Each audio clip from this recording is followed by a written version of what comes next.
hear it in the background. Marriage rates are at an all-time low in the UK, but one charity says we should bring in money incentives to encourage young people to tie the knot.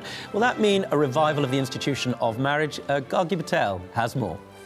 Well, we're joined now by Harry Benson from the Marriage Foundation charity, who thinks financial incentives would indeed encourage more people to get married. We're also joined by Carina White, who says offering money would send the wrong message. Now, Carina, I think if people heard, listen, we're together anyway, we haven't really got enough money for a deposit. If we got married, get a bit of cash for a deposit for a house, that would be a pretty good incentive, wouldn't it? What's wrong with that? I think we're in a cost of living crisis at the moment. Offering people financial incentives to get married is not where our priority should be right now. But also, if people are getting married because they think that they're going to get married, so that they think they're going to get money, is that really the right answer? Is that really the right reasons to be getting married? Because you think you're going to get money? It's not for me. It's an interesting one. Harry, look, I've looked at your mission behind, this campaign, so to speak, and it's really not so much about marriage, but about the best environment to bring up children, you would argue. In other words, that kids do better, you say,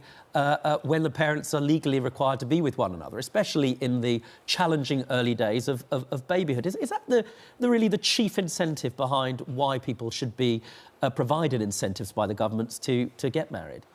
I think it's not so much a question of providing financial incentives to marry. At the moment, the playing field is anything but level. At the moment, the welfare system discriminates very badly against people who live together, let alone marry. And any of your viewers who are sitting at home receiving tax credits or universal credits will know full well that the choice to live together, let alone marry, is one that the amount of money involved matters hugely, and our welfare system's very badly skewed against encouraging commitment and marriage. And the interesting thing in Hungary is that they've managed to turn this tide away from marriage in reverse. Well, I'm not sure Hungary is the best example of what. I mean, listen, well, it's a very good example. I feel fairly sure. Well, hang on a second. I mean, I feel fairly sure, Harry Benson, you'd want to include in your definition of marriage, for example, people from the LGBT community, right, to say the very least, right? Well, Hungary, as you'll know, has constitutionally banned marriage to members of the gay communities, right? So it only applies to straight couples. But even taking you at face value as this being a good quality policy, what you've just set out there is the problem, the mischief of the problem. Why can't that just be secured by giving benefits to people who are cohabiting, which is easily solved by legislation? Why is marriage the answer?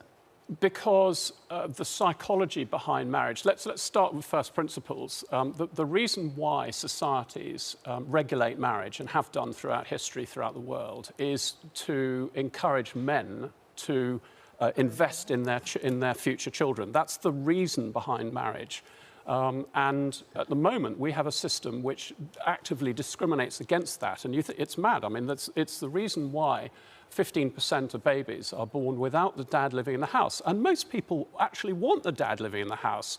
The system should be skewed in our favour, encouraging commitment. And the psychology of marriage is really important. And the reason why the states are promoting marriage and encouraging it, because the psychology is good. When you say, will you spend the rest of your life with me, you're making a plan, you're making a decision. This is a good thing. And when you do it in front of other people, you're more likely to stick at it. So we should be encouraging this thing. This is not old-fashioned. This is human nature. I wonder what J-Lo's thinking on her fourth marriage. Carina, I was brought up by a single mum. I think my dad was in the background, to be sure. But is that right? Or is it really about quality fathering and dads being there? And that's got nothing to do with the state enforcing that.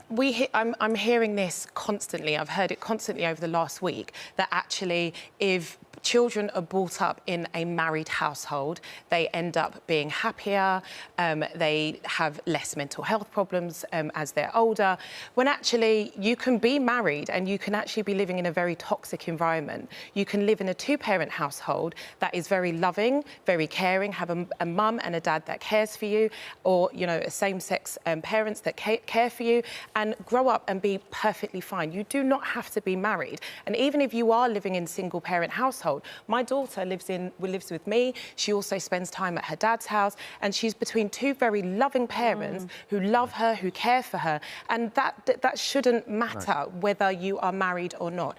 What should be important is that children are growing up in loving and caring environments. Harry's right. Sorry, Harry's right. I get a lot of this, you know, and people are concerned about it. That there is a crisis of masculinity when dads aren't around, and I wonder what evidence do you have to prove that makes a difference? In other words, where married couples or dad being present through marriage makes a difference to the enduring happiness and the emotional health of kids.